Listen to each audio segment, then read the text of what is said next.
Welcome back again. Sorry if you're like, what the hell's going on? What is this beat up bag of dog food? This dog food took a hell of a ride today, y'all. So let's get into it. We got the CanineX Performance Nutrition dog food, so we're gonna review it. We got a first ingredient, chicken, source of glucosamines, chicken fat. We got mixed with tocopherols, peas, pea protein, yeast, white fish meal, beet pulp, eggs, flaxseed, L-creatine, potassium chloride, that's just salt, so we're going to just stop it right there. Zinc bolt. We got a lot of vitamins in here and minerals that are very good for a dog. We're going to get into the ingredients in a second, but let's just go into the thing. We got a 30% protein. We got a 22% fat. And we give this omegas a score of 3.6. I just add these both numbers together. You got the L-creatine and the taurine. The L-creatine is good for muscle growth and development. The taurine is good for brain and neurological. And maybe someone else knows more than I do. I really don't. I really didn't research it too much. This food has about, let's see, okay, 408 calories per cup is what I call that. I'm not sure if that's what it's called, but that's what I call it. Feeding instructions: 4.5 cups for a 100-pound dog. This is a very dense food. I can tell from the bag. It's a very beautiful colored bag. It has beet pulp in it, which is good for fiber for dogs. Back in the days, I just said in the other video, we used Ukanuba was like the best dog food back in the days. It was the only one you could really get besides the other stuff from the grocery store. And it had beet pulp in it. The beet pulp, I guess, is a great alternative to corn. This dog food doesn't have any corn in it. It doesn't have any soy, but obviously it has the chickens who might have been fed soy. And it also has egg products, eggs. So, basically, this dog food is a good, dense, nutritious food. We're going to feed it to the dogs, and we're going to really just tell how their poo is, like how their stomachs take it. We feed premium dog food around here because cheap dog food tends to just go in one end and come out the other, and it's very expensive. I mean, it's very, very big cleanup. And as you can see, just think about it for a second. If I can give a 100-pound dog 4 cups of food, right? And really, you could probably cut that in half. Just give a 100-pound dog 3 cups of food. I mean, he's probably still going to show hunger. But I could literally give my dogs 2 cups of this food, and then because I feed it meat as well. This chicken dog food, I will be feeding to like all my hardy dogs, like my Merle, pretty hardy dog. People say that the Merles have like bad genetics and skin, but in reality, my Merles do not have any skin issues whatsoever. They can eat anything.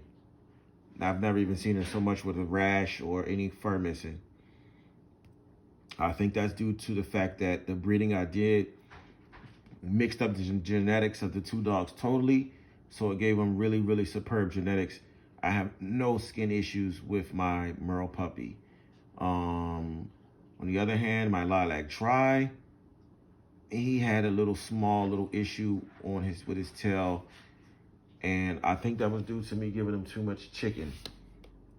So I'm going to cut the chicken out of his diet. I'd already cut the chicken out of his diet. I was told not to give it to him, so I don't really give it to him like that. This does have chicken fat, but I'll go ahead and let that slide because it's not the protein. Also, this food is 30% protein, which is very high. Very high protein. And it has the pea protein in it, which is supposed to be highly digestible.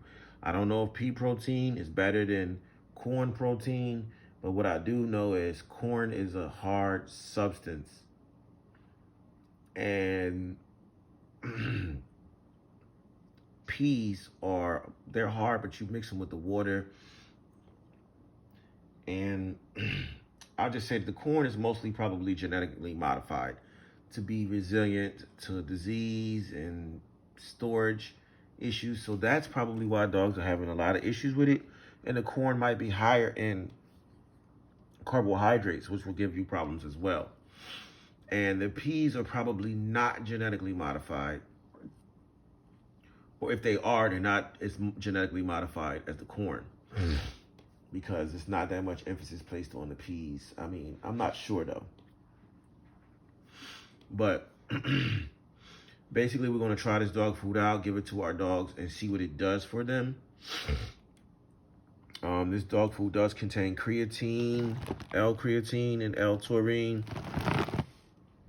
You know, it's actually listed on the bag. These are things for muscles. All of these right here are amino acids, amino chain acids, things, or whatever. These are all good for the development of muscles and everything like that. And then you have a whole assortment of different vitamins and different types of minerals that are very important. Vitamin D, supplement, you know, those are very good for all of these. Just adds up to a dog that's going to be very healthy. Healthy skin. It has white fish meal,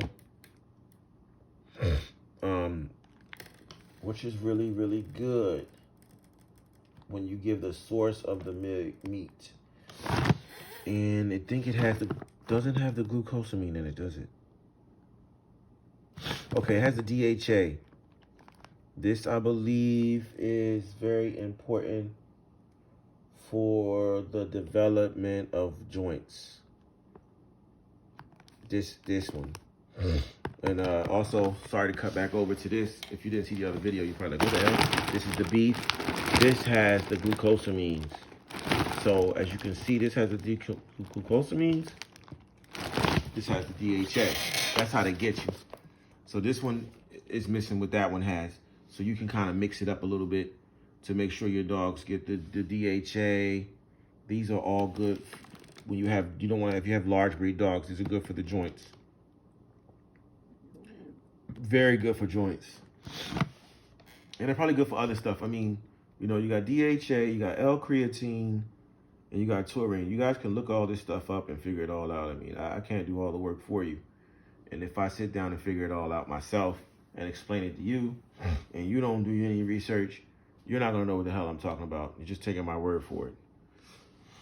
But we're gonna, you know, this was a lot of money for this dog food, but it was cheaper than Victor.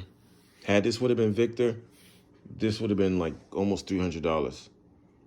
And so hopefully my wife doesn't overfeed these dogs this expensive dog food, and she realizes, you know, they don't need a lot of this stuff.